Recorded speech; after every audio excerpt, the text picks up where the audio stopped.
his computer. So now at the top, you should see that it says recording. I think everyone should see it actually on their screen if not. But well, welcome to our Next Gen Zoom webinar. Today we have Stacee Frost presenting to us Flying to Your Next Hunt. I will now hand it over, and feel free, anyone, to write in the group chat, or the Zoom group chat, I should say, any questions you may have, and we'll also keep it open for anyone who has questions at the end as well. All right, Stacee? Yay. Thank you. I was honored to be invited. A little nervous at first because I wasn't sure that I had the requisite experience, but then through talking with some of my flying buddies and mentors, realizing that the way I'm going to frame this is that while I'm still a newish pilot, I'm remembering all the things that I wanted to know, needed to know, and I'm happy I'm finally learning. So as much as anything, I was thinking about framing this in line 2, because that's basically all the flying I'm doing is thinking about where we're going to go hunting, scouting for where we could go hunting, trying to get to those locations. And so I sort of frame this as the priceless experience that we can gain from slipping into the stream of older, wiser pilots. Though I'm not sure Super Cubs have jet streams. They must. But anyway, I am the fortunate recipient of being one of 4 daughters of Jack Frost. He has been flying for over 40 years and over 8,000 hours of flying here in Alaska. So that's sort of the household that I grew up in. And my youngest sister is a commercial airline pilot. So we've done enough flying in our family that it sort of got in our blood, I guess. But the flying I do it started in the backseat of a Super Cub, which was great when you're 10 and you're tiny, but not so much room once you're 2 grown-ups flying, and trying to pack 2 hunters and an adventure's worth of gear into one Super Cub is a challenge at best. And so it didn't take long for me to realize that if I just learned how to fly, then my hunting partner, who's my dad, and I could have double all the airplane equipment and more than double the space, it seems. And my husband is also learning to fly also, so he's coming right along. But we fly, so this is about and framed in the mindset of into Super Cubs. So we are backpack bow hunters, so we're in general packing light, understanding that we're going to be once we fly to where we're going, that we're going to be hiking in.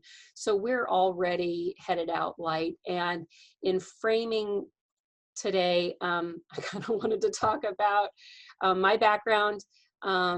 Disclaimers: lots of folks got me to flying to where I am and learning everything that I am. So a tremendous amount of thanks to my mentors. We'll run quickly through airplane gear, which is, for me, that's the gear that's standard and often stays with your airplane, then quick on hunting gear, and then some on locating adventure. As I started pulling the list, so the disclaimer on this, right, is I am in no way an expert. This is not an end-all, be-all, everything. I hope we can actually start this as part of a discussion and adding to, but there are lots of lists and links that are included with this. And I think maybe for this evening, we might skim through, and then if there are questions, we can go back, but I've also peppered with lots of adventure photos. Kind of the culmination and proudest of for me is that from learning to fly 4 years ago, getting to where I've flown myself out to my sheep hunting location, the hike in, camp, and be out there all on my own.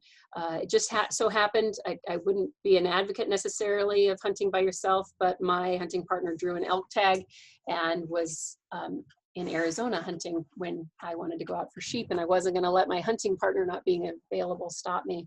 But I'm just super proud of being able to say that I was able to do this all on my own, everything from flying myself there and flying myself back.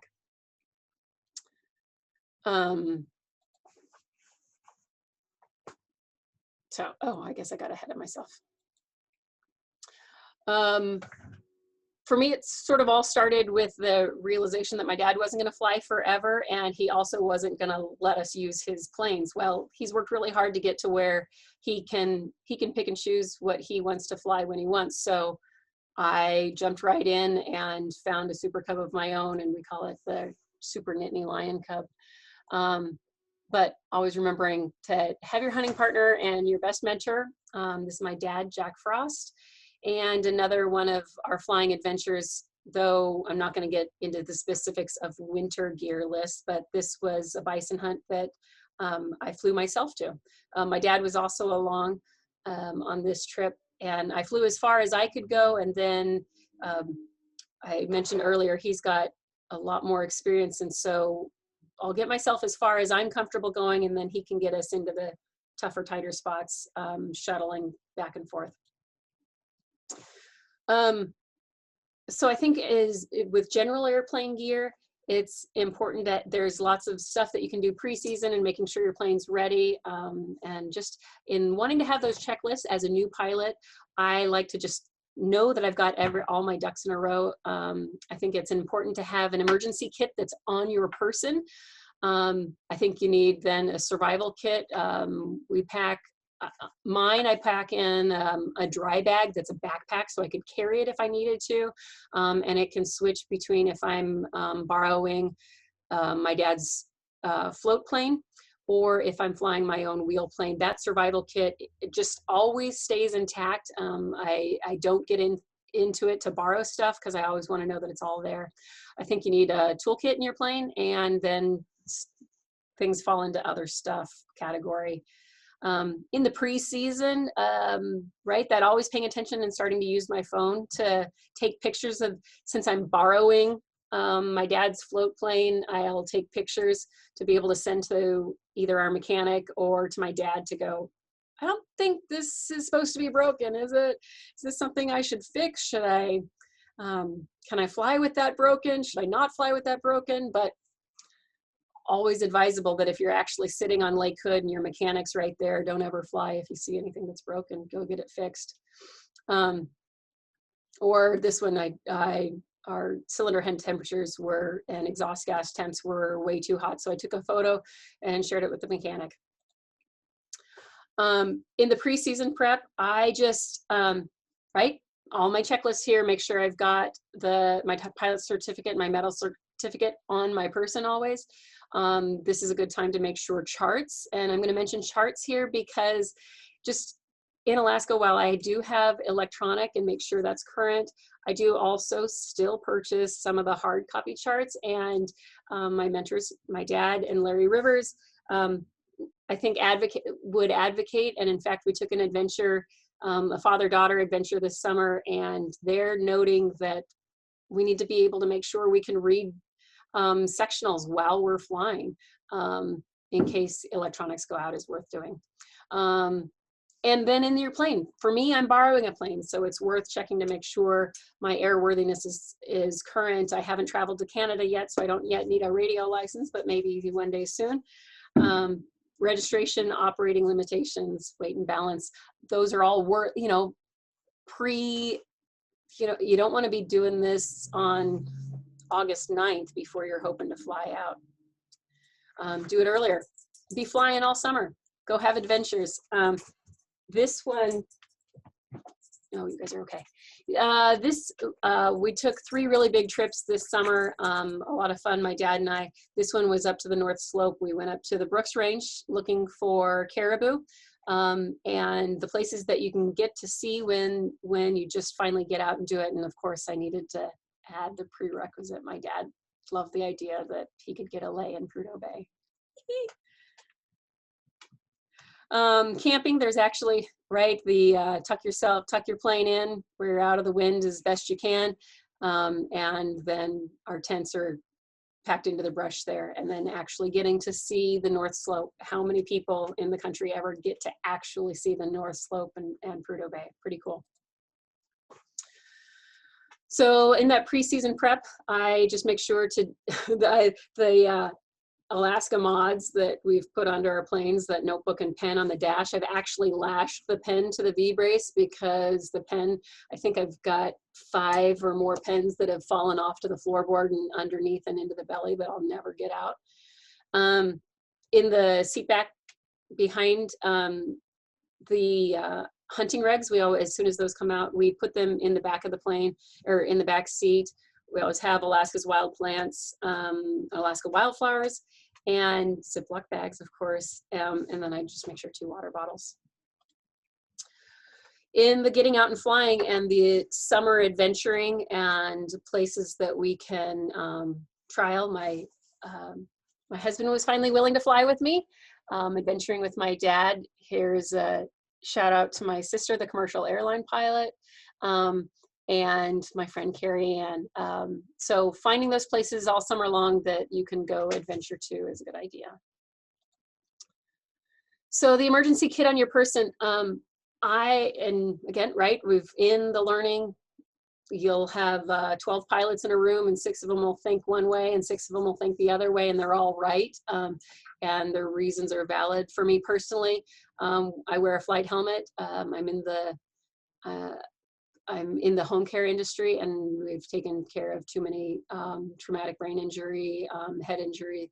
And so if it's something you can get used to, I'd advise it. I always have a Leatherman and my firearm on my person, even though I'm a bow hunter, but then I know where they're at and they're on me.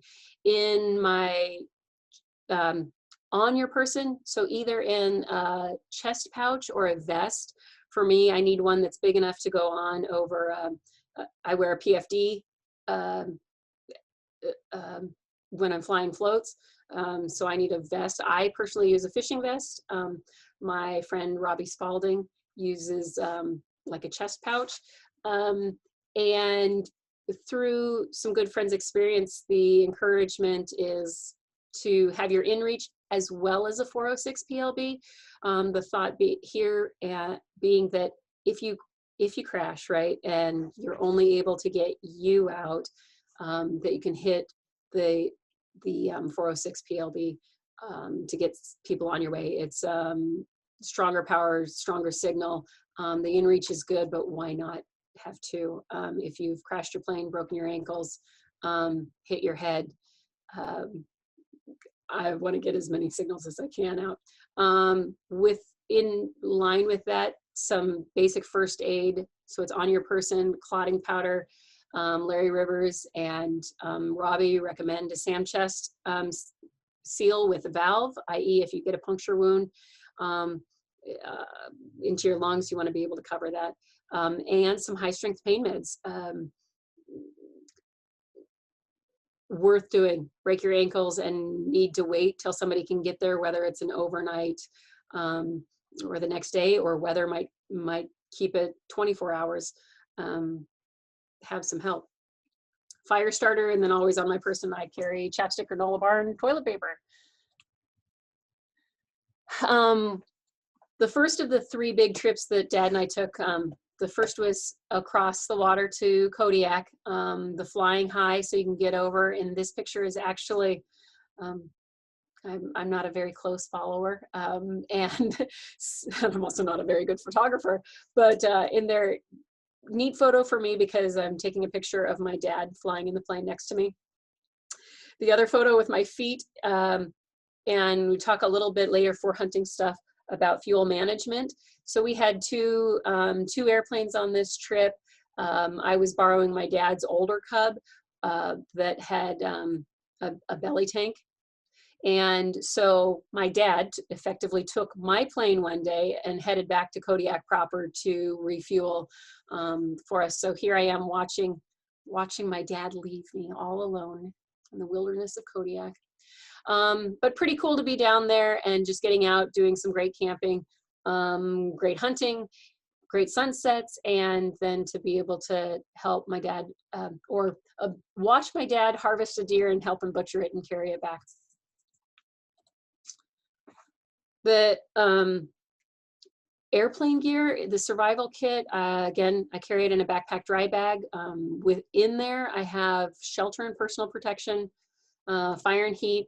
Larry Rivers makes the recommendation that in that kit, I have a stove, we have a stove that runs on avgas. So I've got 2 different heating systems, but if we wreck a plane and need our survival kit, I'm gonna have lots of avgas theoretically on hand. My little MSR stove may not keep it going as long as I need it to. Signal and lights, smoke flares, strobe lights, the recommendation for 4 strobe lights, because they can also be great for marking out landing strips. Water and food. Further on, we get into detail about food day packs. The recommendation for when we're hunting, and we pre-pack these, is packing enough food for 1 person for 1 day, all in a gallon Ziploc bag.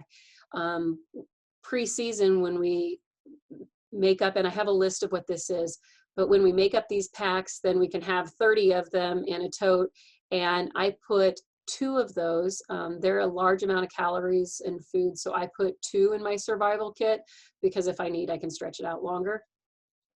And then miscellaneous and multi-purpose. So this was a couple of different trips to Kodiak, but you know, a lot of fun to get to go that far, have an adventure with friends on this one. My dad and myself and another friend in our favorite hunting spot, but all of us setting up base camp and down on Kodiak using bear fences. Another one from Kodiak where I got my goat. We were able to fly into this lake, so that's actually the plain down below that we can see, and you know, with a little bit of effort and some hiking, that you can get to an area where the goats are at. So I was able to spend a weekend with one of my mentors, and sometimes these toolkits are ever evolving. And again, this is going to be presented, so if I go too fast, we can come back to it, or you can come back to it and print this list. But I last weekend or the weekend before, I actually went to Talkeetna and visited with my buddy Larry Rivers, and asking him what he carries in their toolkit, the toolkit that effectively stays in the airplane all the time, in a dedicated carry bag. So some of Larry's recommendations, and I'll highlight the ones that really stood out to me, were that master cylinder, fuel drain and filter gasket. And in the preseason, or this might be a great time in this in-between season when people might not yet have their skis on, or they're not sure what to do, you know, it's not really wheel season. Flying is taking the time, pulling your airplane into your mechanic's hangar, and finding out to make sure that you have the right tools to fit all the right sizes. Now, I may not know how to do everything on my, so Larry and I were talking about that. He's like, well, are you a mechanic? Do you want to be able to do all this stuff? And I said, well, I want to be able to have the tools so that if I'm near anybody, or if somebody's able to come to me and they don't have the tools, that I've got it, the tools that are suitable for my airplane. So he recommended the master cylinder, fuel drain, filter, and gasket, the nuts and washers for the brake. He recommends having 2 of them, both in the toolkit and or then strapped to the underneath of the seat, so that they're safety wired on, so they're right there. Brake fluid that can be dispensed with an eyedropper. And with the eyedropper, you can either put appropriate amounts in, or if you've got just a little bit too much, you can take a little bit out. Safety wire in the medium weight. He recommended a prop file, and he, of course, right, you can, we're flying Super Cubs lightweight, might do an Alaska mod on this and cut it a little bit shorter and put it into a piece of wood so you don't have the big, long, heavy file. wrenches of the various sizes, fuel drain, found that out this summer. It's also worth taking time in your summer pre-flights to learn how to do that and practice doing that, so you're not learning for the first time when you're out all by yourself in the field. Zip ties of various sizes, and there's also qualities. So make sure you're getting a good quality, not the kind that's going to dry out, not the kind that's going to break and crack after time. So within this toolkit matches hand hacksaw. I was like, what in the world do you need a hand hacksaw for? And the realization that maybe so far, knock on wood, I've been pretty lucky and not been any props, but Larry and my dad and others have done enough flying that occasionally that happens, I guess. And you can't just, you might be able to do it with a Leatherman to saw off your bent piece, because you're not going to straighten a prop in the field, but you might be able to saw off the tip of it, which I learned. And I will admit that there's still lots I'm learning, that's some of the folks that are really flying a hardened lots actually have their props already pre-measured, and that's what the stripes on the end of a prop are for. Who knew? He recommended a volt and ohm meter. I will not know how to do it, but if something goes awry with my plane, I might be able to get on the sat phone or inReach and talk through what's going on. Somebody might be able to coach me through it.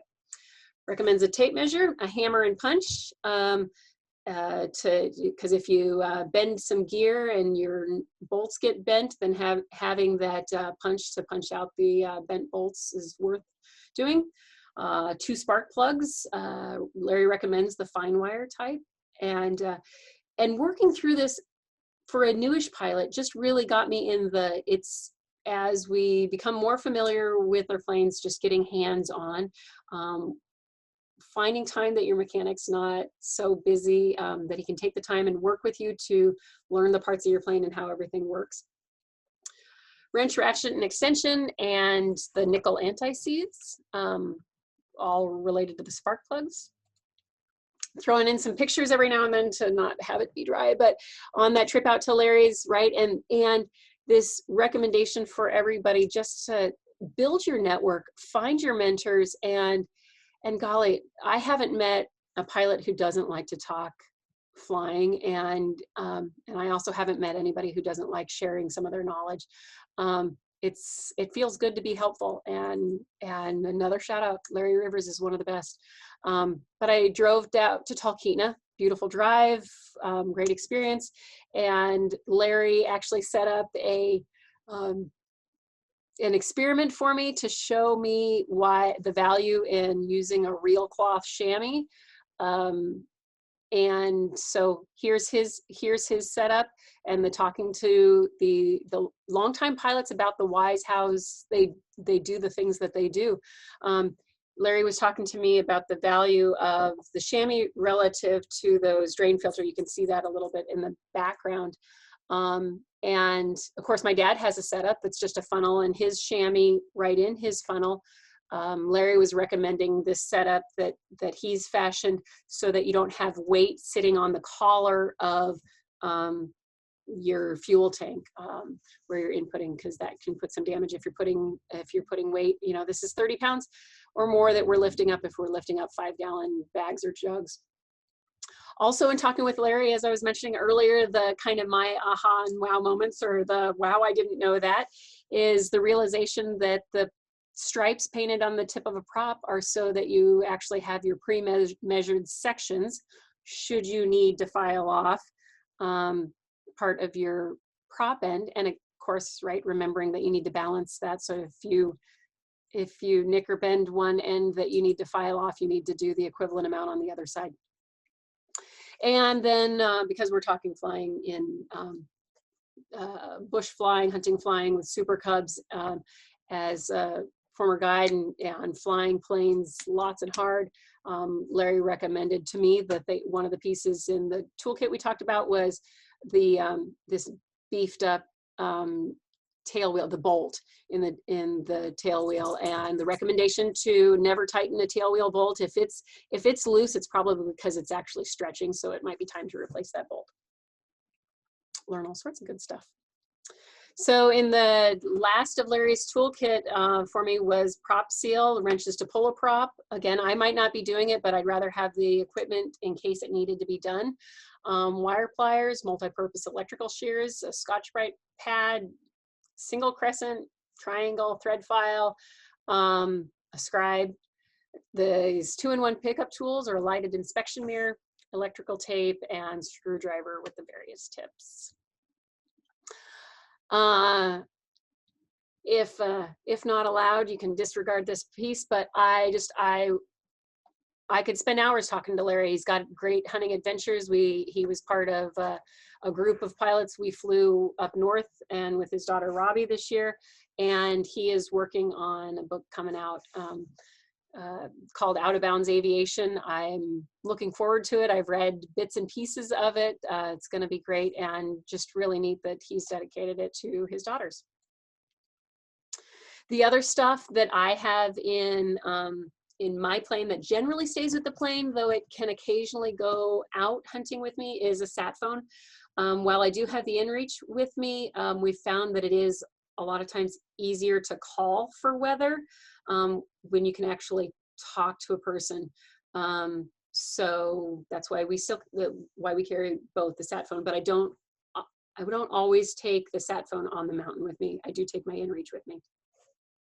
Fuel management, right? We're talking about flying over large, vast areas. So whether you're going from Anchorage to the Wrangles or Anchorage up to the Brooks and the North Slope or all the way to Kodiak, I mean, these are long trips. And so fuel management is important. So making sure you've got your chamois and funnel, siphon hose, whether you do fuel bladders or a belly tank, or carrying cans of gas. The thinking about this fuel management, both when you get there and or this is then what I'm going to try and remember to put it in the right spot, to remember that knowing where you're going and manage, I think we get there in adventures.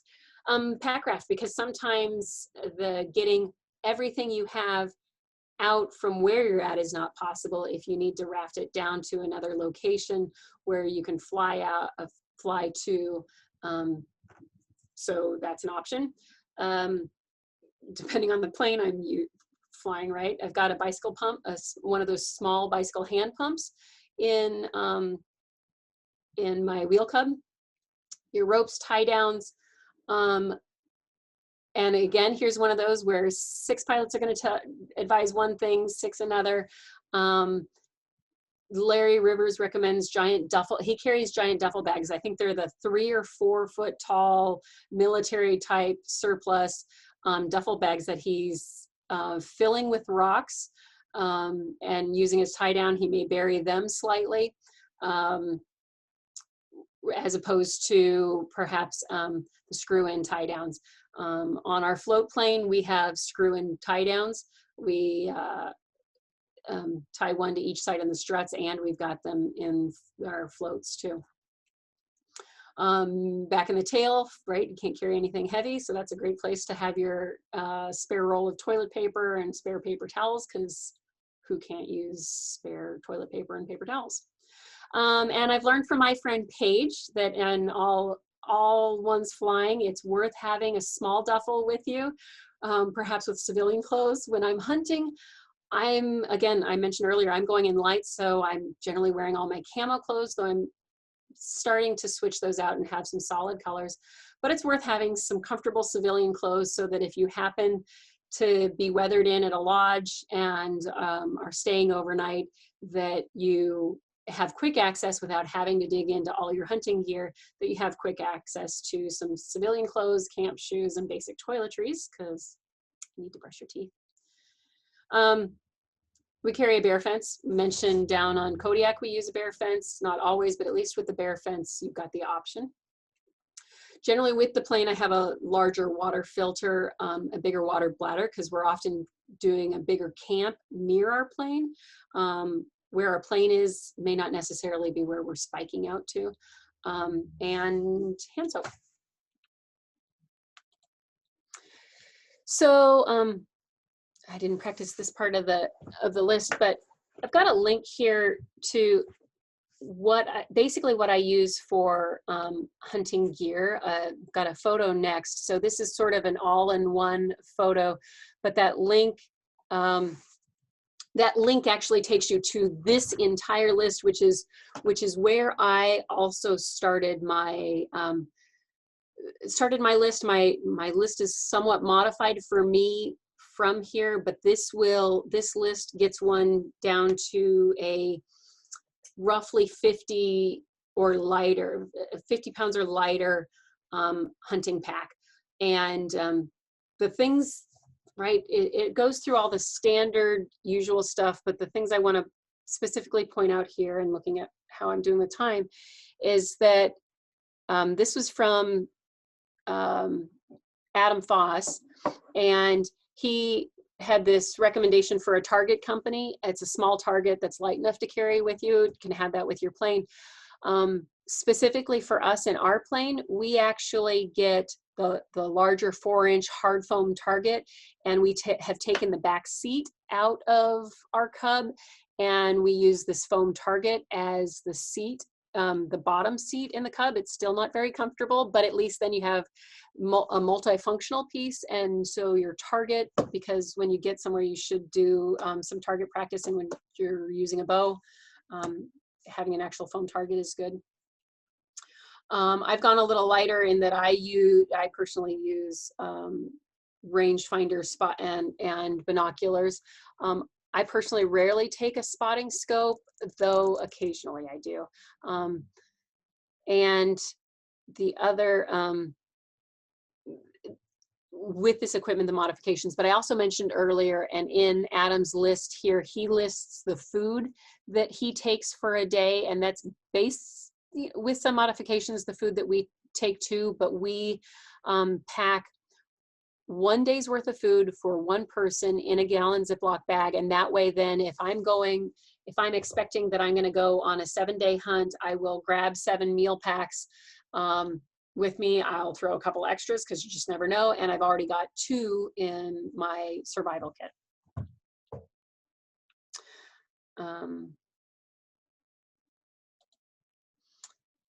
The things that he didn't have on his list that obviously, I say obviously, and I need to be careful and not say that, because they're the things I've become familiar with, but I want to remember that, you know, my sister is a commercial pilot, that maybe I'm presenting something that she's not done.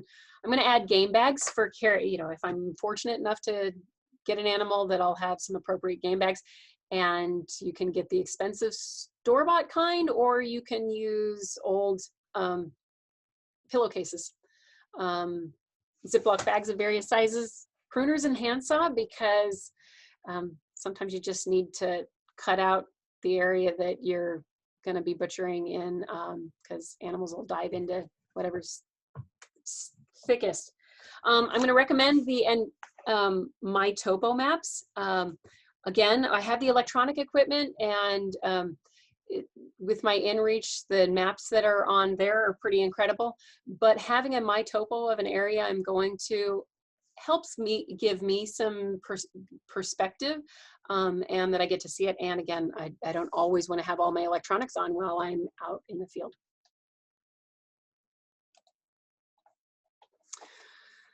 And our third trip this fall, my dad and I, we actually went to the western edge of the Alaska range, flying through another pass and getting onto the far side of the range. And these are the Revelation Mountains. So when you can fly to right here, we are in Alaska, why not fly to all these beautiful places? And without flying, I'd never get to see this. And they're just absolutely stunning. One of the neat things that I learned on this trip from my sager, wiser hunting companion is, in general, as a rule of thumb, and again, don't hold us to this, but this was kind of mind-blowing to me, is that if you look on a sectional, if it's a big enough lake to be printed on a sectional, it's most likely big enough lake to land and take off in a Super Cub. Who knew?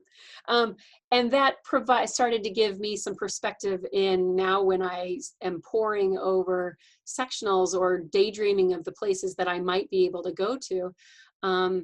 You know, my dad has recommended that I fly floats. I've got access, and when you fly floats, theoretically, everything's going to be flat where you're going to land, which is appealing until I get more experience and more hours and can land in the rougher stuff or more comfortable.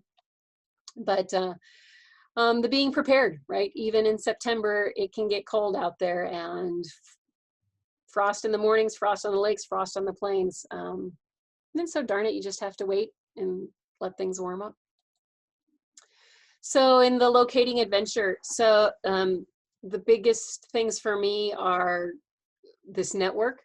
You know, we may not all always know everybody, but the starting to participate and getting to know mechanics, getting to know just pilot friends, being a member of Alaska Airmen's, being a member of various Facebook groups, and heading out and doing the fly-ins all summer long and starting to build this network and find your flying friends.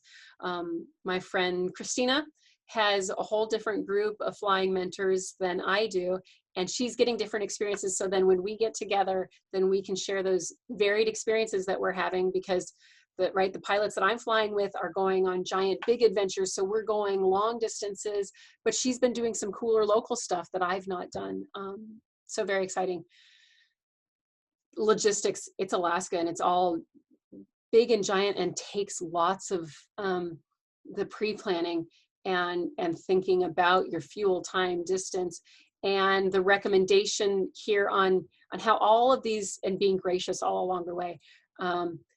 Because right, we may not get all the way where we're going in one day, and so a shout out to, and here's where I needed to have it prepped, the owners at Tulsona Lake Lodge, all these lodges that are partway out in the pre-planning and plan to go and support local and stay at a local lodge if it's halfway to where your adventure is tremendous. They can, right, and also having a place for on the way back when it's really great to get a shower.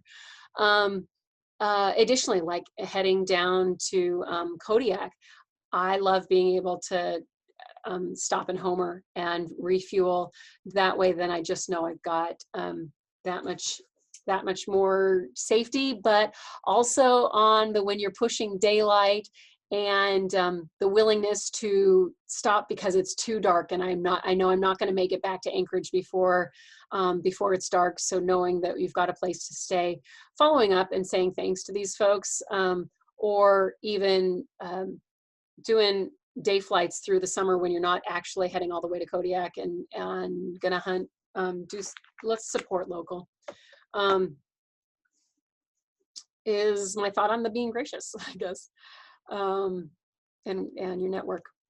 So right, we did a trip in the things that I've learned, and as I'm getting a little bit bolder, I'm happy to follow my dad, but he's able to go farther longer than I am before I'm just tired.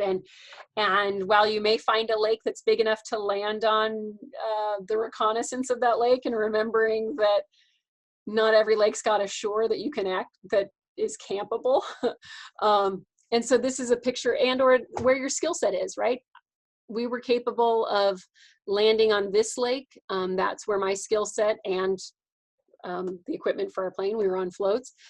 We were able to land down at the bottom, and I'm not sure if in the presentation you can tell very well, but that's our tent over on the shore side. We were nearly sliding out of the tent. We were at such a pitch, but at least, you know, better to be on the ground, wishing we were in the air with all that fog type of scenario there. And this was that very same mountain that once we hiked up to it and then found that there are better boulder pilots than I am. And maybe once you get those skills, you can land at the top, but I'm not there yet.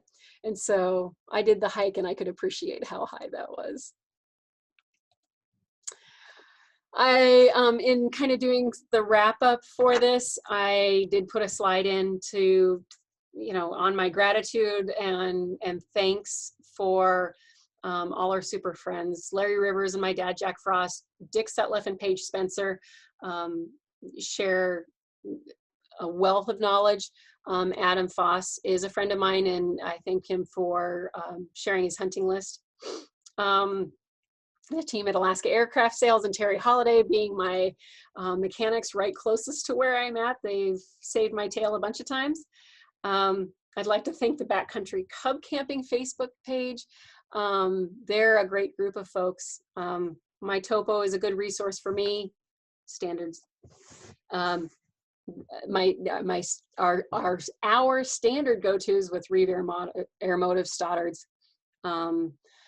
And others, Linda at Alaska Wing Covers, Kevin at Barney's, and Frontier Safety and Supply has been great with helping source. And I think I have a couple. That might be it. That's where we're at. I guess I'll stop the share. Awesome. Well, thank you, Stacey. That was great. So good adventures to be had. Yeah, I guess, well, I don't know if anyone else has any questions. Will, I see Carol's on there. You guys can mute yourselves if you'd like. Let's see. Yeah, Carol, that was awesome. Sorry, not Carol, Stacey, that was awesome. Thank you. No, I just wanted to say thank you. I don't have a lot of questions. Yeah. It's exciting to get introduced to the community for sure. So do you go by William or Bill? I go by Will. Will, okay. And in between,